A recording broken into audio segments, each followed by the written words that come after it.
नारळ घेऊन मुख्य प्रवेशद्वारावरती इथे आणला जातो आणि इथे आल्यानंतर सागराचं गणेश पूजन करून सागराचं पूजन केलं जातं आणि त्यानंतर तो जे काही सोन्याचा नारळ आहे तो आम्ही समुद्राला करतो. हा सिंधुदुर्ग किल्ल्यावरचा हा सोन्याचा नारळ जोपर्यंत समुद्राला अर्पण होत नाही तोपर्यंत पूर्ण मालवण शहरातील कुणी सागराला श्रीफळ अर्पण केलं जात नाही. इथून पूर्वी त्या काळामध्ये तोफेने इशारा दिला जात होता.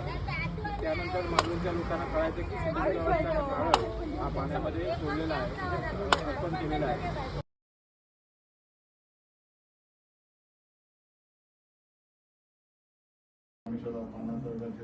मान्य करून घ्या.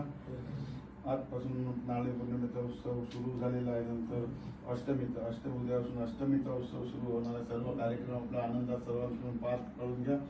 सगळ्यांच्या मनात काय इच्छा असतील त्या पूर्ण करा. असंच सगळ्यांना एकत्र ठेवून आनंदात सगळ्यांकडून सेवा चाकरी करून घ्या आणि सगळ्यांना आनंदी आनंद ठेवा.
इकडे मोठी माणसं लढवतात.